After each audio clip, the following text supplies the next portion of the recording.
Snow fell heavily against the dimly lit window of a small wooden cabin on the edge of a quiet mountain road. Inside, a young woman named Clara, around 26, wrapped herself in a thin wool blanket as she tried to stay warm near a small, flickering fireplace. Her old kettle whistled weakly, signaling that she could finally have something warm to drink on this freezing night. Just as she reached for her cup, a faint knock echoed at her door. She hesitated, the storm outside howling like a warning, but the knock came again, this time weaker, almost desperate. Clara's instincts told her to ignore it, yet something in her heart wouldn't let her. When she opened the door, the snow rushed in, and there stood an elderly woman, drenched and trembling, barely able to speak. Without a word, Clara pulled the old woman inside and guided her to the fire. Her clothes were soaked, and her thin hands shook uncontrollably. "You'll freeze to death out there," Clara murmured, wrapping her in a dry blanket. The woman's voice cracked as she whispered her thanks, saying she had lost her way after her car broke down miles away. Clara nodded and poured her the last bit of soup she had, insisting she eat it.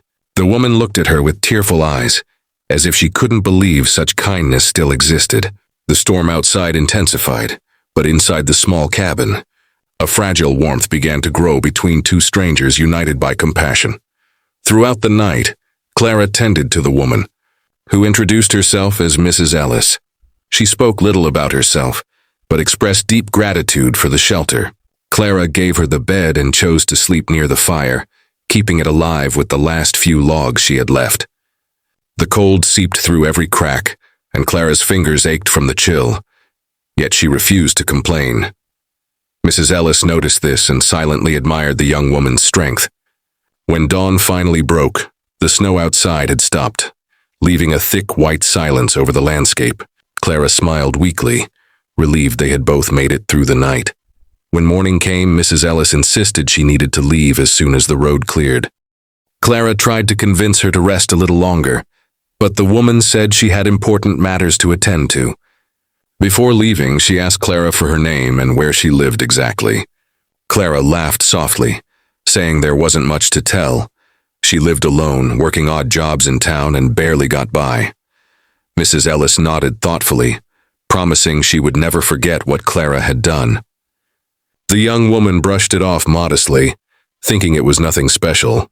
After all, helping someone in need was simply the right thing to do. By noon, the storm had passed completely. Clara went outside to check the small road leading to town, surprised to see a set of deep tire marks leading away from her cabin. She felt a strange calmness as she returned inside, tidying up the place. The rest of the day passed quietly, but she couldn't stop thinking about the frail old woman she had helped. That night, as she sat by the fire again, Clara felt a faint sense of satisfaction that her simple act might have saved someone's life. She had no idea how profoundly that act of kindness would change her own life the next day. The following morning, Clara was startled by the sound of a car approaching, an unusual event in her remote area. When she stepped outside, a sleek black limousine stopped right in front of her cabin.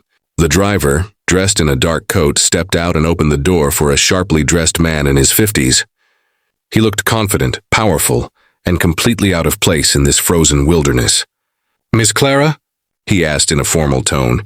Clara nodded uncertainly, wondering what was happening. The man smiled slightly and said, "I represent Mrs. Ellis. She asked me to come." Clara's heart skipped a beat. The man handed her an elegant envelope sealed with gold wax. Inside was a handwritten note that made Clara's eyes widen. It was from Mrs. Ellis, thanking her once again for her kindness, and saying she would never forget the night Clara saved her life. But what truly shocked her was what came next. Attached to the note was a document confirming the transfer of ownership of a large country estate in Clara's name. Clara's hands trembled as she read the address. It was the Ellis family mansion, worth more than she could ever imagine. "There must be some mistake," she whispered, her voice breaking. The man shook his head gently. "Mrs. Ellis insisted this was no mistake. She wanted you to have it because you showed her true humanity when no one else would." Clara felt dizzy, unable to comprehend the reality of the situation. The driver smiled warmly and told her they would escort her to the mansion whenever she was ready. Overwhelmed with emotion, Clara sat on the cabin steps, the icy wind brushing against her face as tears welled up in her eyes. All she had done was open her door and share her last meal, and now the world had turned upside down. Later that day, Clara arrived at the grand mansion, its gates opening slowly as if welcoming her home. Inside, she found Mrs. Ellis sitting near the fireplace, looking healthier and brighter than before. The old woman stood up and embraced her, tears glistening in her eyes. "I've lived a long life, Clara," she said softly, "and I've met many people, but very few have shown me kindness without expecting anything in return. You reminded me what humanity truly means." Clara stood speechless, her eyes filling with gratitude and disbelief as the warmth of that moment erased the cold of the storm forever. From that day on, Clara's life transformed completely. She continued to visit the small cabin often, never forgetting where her journey began. She used her new fortune to help others in the same way she once helped Mrs. Ellis, quietly, sincerely, and without seeking reward. The storm that once nearly took their lives had, in truth, brought two souls together and revealed the power of compassion.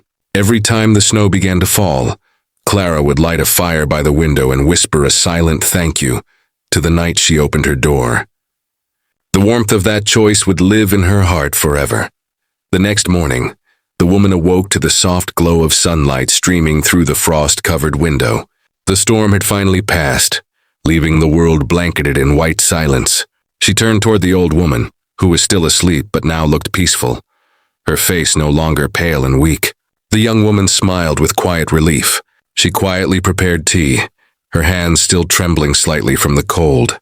Just as she placed the cup on the table, a sleek black car pulled up outside her small wooden cabin. Confused, she peered through the window and saw two men in suits step out, their shoes crunching against the snow. Moments later, there was a firm knock at her door. She hesitated, her heart racing, unsure of who would come to such a remote place so early in the morning. The old woman, Eleanor, slowly woke up to the sound of voices. When she saw the man standing in her room, her eyes widened, and tears immediately began to form. "Richard," she whispered, her frail hand trembling as she reached out toward him. The man rushed forward, kneeling beside her with tears streaming down his face. "Mother," he choked out, his voice breaking with emotion.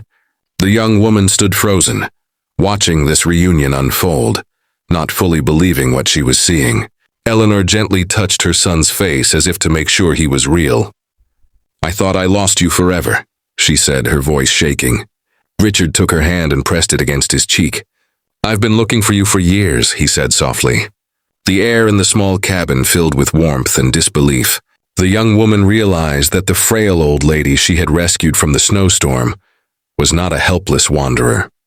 She was the missing mother of a powerful millionaire. Richard turned toward the young woman, his expression filled with deep gratitude. "You saved her life," he said quietly, his voice heavy with sincerity. "If not for you, I would have lost her forever." The woman shook her head, humbled and overwhelmed. "I just did what anyone would do," she replied softly. But Richard smiled sadly. "No," he said, "most people wouldn't open their door to a stranger in a storm." He reached into his coat pocket and handed her a small velvet box. Inside was a delicate golden pendant, engraved with the letter E. "This belonged to her when she disappeared," he explained. "You found her. You deserve to keep it." The woman stared at the pendant, speechless, her hands trembling. "I can't accept this," she whispered. But Eleanor nodded gently. "You've given me back my son," she said, tears rolling down her cheeks. "That's something no amount of gold could repay." The cabin, once cold and lonely, now glowed with warmth, forgiveness, and the quiet power of fate. As the first rays of dawn painted the snow in golden light, Eleanor and Richard prepared to leave, but not before the old woman took the young woman's hand one last time. "You have a kind heart," Eleanor said softly. "Never lose that. It's what makes you richer than any fortune." The young woman smiled through tears, feeling the weight of the past night lift like melting snow. Richard promised to return, offering her a position managing one of his foundations, a way to help others just as she had helped them. When their car disappeared down the mountain road, the woman stood outside her small cabin, watching the sky turn pink. She looked at the pendant still in her hand, its gold catching the morning light, and realized that sometimes miracles arrive quietly, hidden in the storm, wrapped in kindness.